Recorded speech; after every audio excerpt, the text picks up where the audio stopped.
car after gym, and I just want to talk to you real quick about some books I've been reading recently, and they are The River Has Roots by Amal El-Mohtar and Sistersong by Lucy Holland. Now, these two books on the surface have absolutely nothing to do with each other, beyond a slight fondness for murder ballads, perhaps. Sistersong, and I'm still in the middle of reading this book, which is why you didn't get these thoughts last week, because I was thinking maybe I'll finish it by next week, but I have not finished, and I am bursting to talk about these books. So I've never read any Lucy Holland before. Amal El-Mohtar co-wrote with Max Gladstone This Is How You Lose the Time War, which, as you know, has become the cornerstone for sci-fi romances. If it's sci-fi and it's got romance, or if it's romance, it's got sci-fi elements, they're going to be like, oh, it's like This Is How You Lose the Time War. It's like the archetypal sci-fi romance.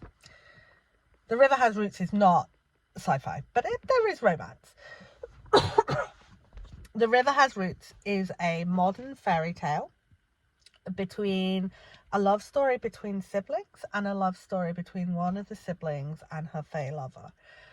And it is all about positive family relationships, and there's a little bit of a man coming in and not being, but it's a modern fairy tale, and it's queer, and it's positive, and it's lovely, and they go into fairyland, and it's got all this fairy lore, and it's got all these things, and it's short, and it's sweet, and it is stonking in terms of the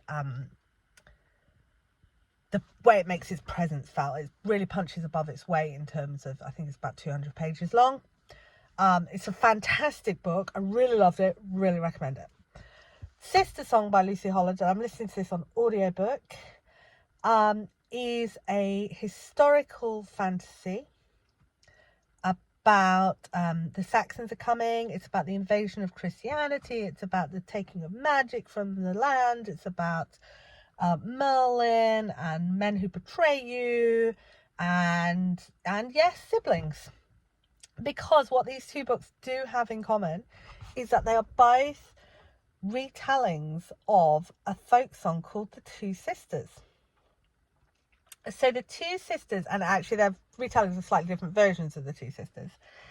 In The Two Sisters, there are two sisters, as you might expect, or in some versions three, sisters who get torn up with a man.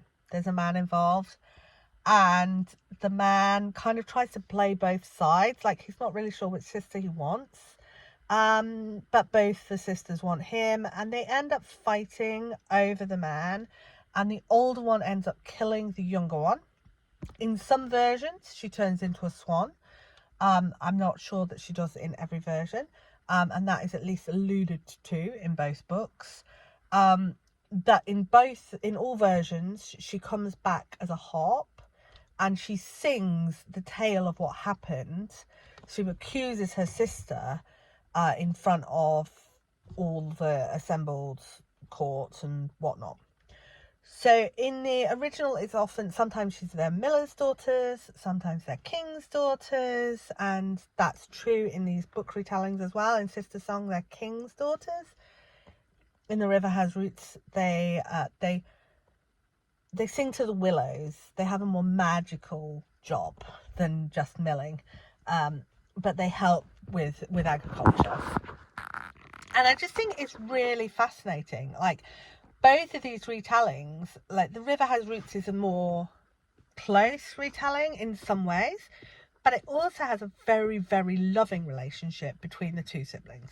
And although there is a man who tries to come between them, they're not having any of it. They're just like, no, one of the sisters kind of likes him, and the other sister really despises him because she's got her own life to go on, and also he's just shit, to be honest.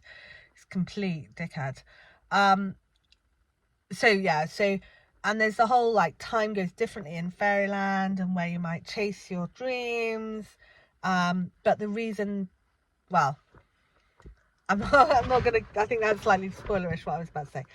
But the harp element is slightly different in that one than it is in the in Sistersong or in the original. But it's really, really beautifully and well executed as a retelling. So I think The River Has Roots is more closely retelling than Sistersong. But Sistersong, you can definitely plot the story to the novel, even though I haven't quite finished the novel. It also has, and this is evident from quite early on, like in the ballads, sometimes there are two sisters, sometimes there are three. When is a third sister not a third sister? Well, the answer turns out to be when they were assigned female at birth, but it turns out they're a trans man. So it's a convenient way of getting rid of the third sister, or dealing with this problem of whether you may or may not have a disappearing third sister by having the third sister literally disappear. Like, they thought they had a third sister, they were wrong. So that's quite sweet and quite nice. And both the books have that element of queerness, which just makes it a bit more realistic for me. Like, if everyone's straight and everyone's cis, it's just like, really? That doesn't feel like a thing that would have been happening. That doesn't feel like the way we'd approach life, like, at any point, but specifically not pre-Christianity. It's just bizarre. So they've extracted that bizarreness and thrown it away. So that's nice. And it's just, yeah, and the Fae are not necessarily, they don't necessarily have the same gender norms as humans. And it's just, they're both wonderful, wonderful books, and I'm utterly loving them. And I would definitely recommend them. But I just found it so fascinating that I happened to pick up at about the same time, because I started the audiobook like very similar to the or at least I hadn't got very far into the audiobook when I picked up The River Has Roots, not realising it was a retelling at all, and then suddenly realising it was a retelling of this same ballad. So to have the two kind of flowing alongside each other is really something, and they're so different as books. And I guess that's how folk songs are. Like, you can take a theme and you can take a tune and you can take a set of words and you can run with it and you can play with it and you can make it give the message that you need. And I haven't read a lot of retellings of folk songs. Obviously I've read quite a lot of retellings, but I just think these are both fantastic. And I'm wondering whether, like, at one point it seemed like all the everywhere there was retellings of Fall of the House of Usher.